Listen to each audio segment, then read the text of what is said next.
from the Hindu point of view, initially are called the siddhas. They are the powers. And there is a danger initially because you can enter into certain levels of this from the brain only. In other words, through the ego, while the ego is fully intact.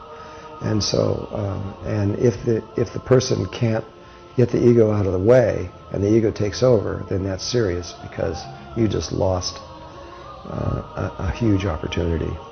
And so that it is that what the Hindus are speaking, why it's dangerous, because you could lose your spiritual life for a while. You'll still come back because God lives in every single one. There's no such thing as being lost forever. You can make a detour, but you'll always come back.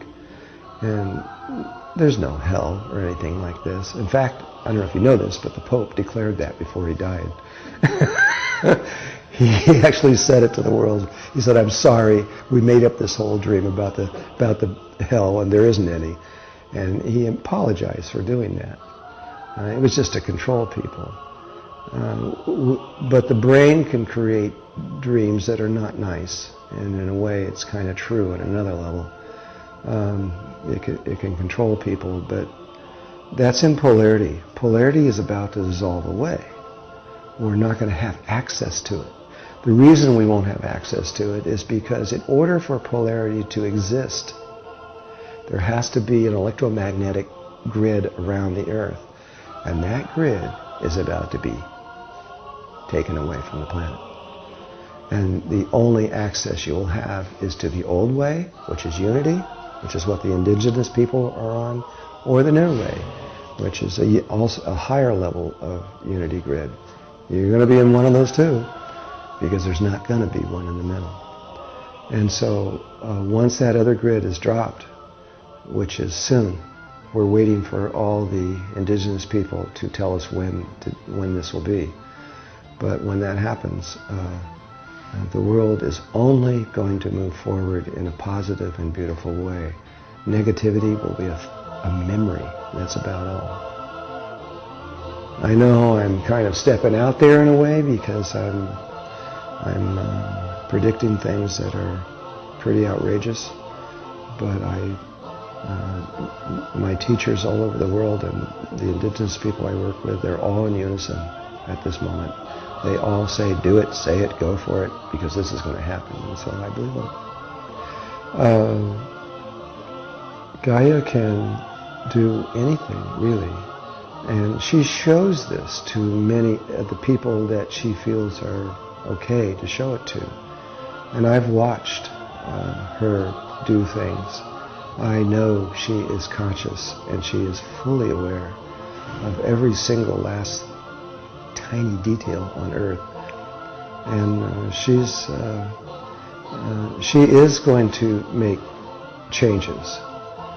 And what the indigenous people in Canada and the United States feel is that there are going to be many people that leave the Earth.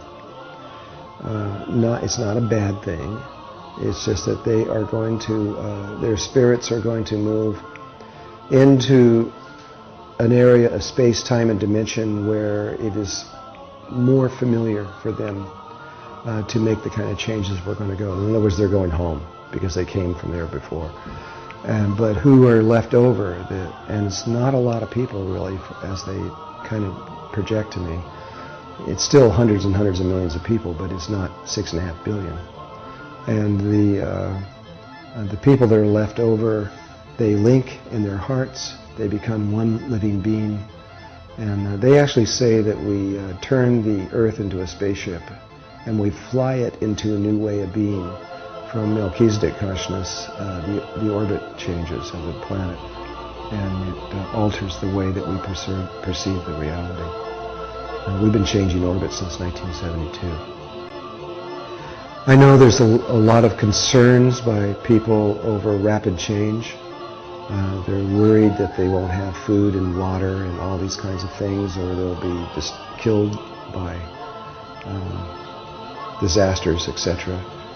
But it isn't, that's not what is actually happening.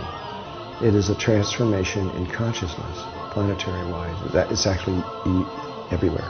It's not just here, it's everywhere. It's the whole universe is going through a transformation. And if you really understood it, it's nothing to be afraid of at all. It's just like, finally, we're going to reach a level where the changes are going to happen very rapidly. Magic will fill the air. There's no other way to say it from where we are right now, just pure out-and-out magic.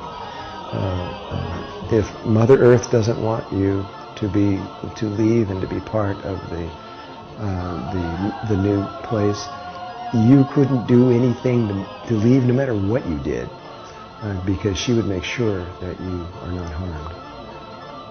If you were supposed to go, then you're going to go. And either way, it is a blessing. God lives within every single person, and you can't harm God.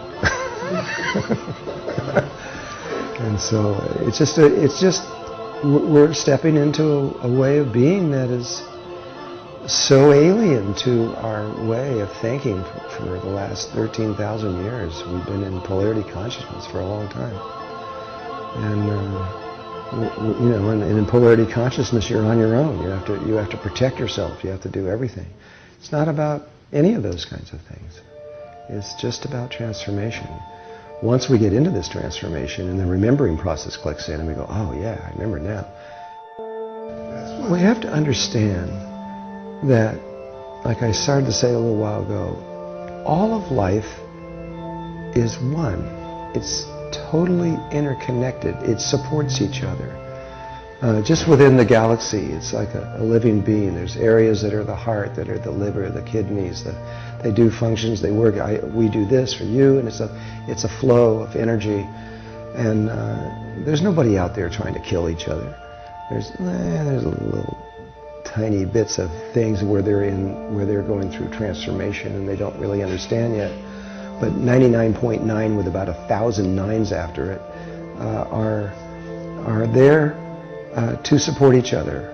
We are at this moment surrounded by over 250,000 cultures from space that love us, are rooting for us, care about us, and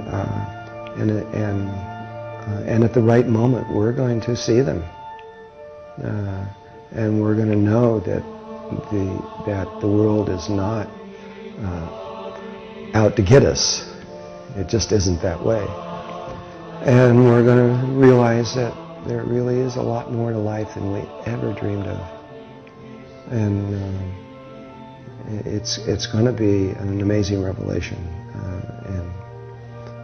Because the world is so much into fear right now, and so afraid, and so lost. It doesn't know how to do things, and all the control issues that are everywhere, and the lack of food, and on and on and on. But life is about to let itself be known on Earth, literally known that it is here. And I wish I could tell you what the indigenous tribes are telling us. I can't. I can't yet. Within a year, I will be able to. But by that time, you'll probably know.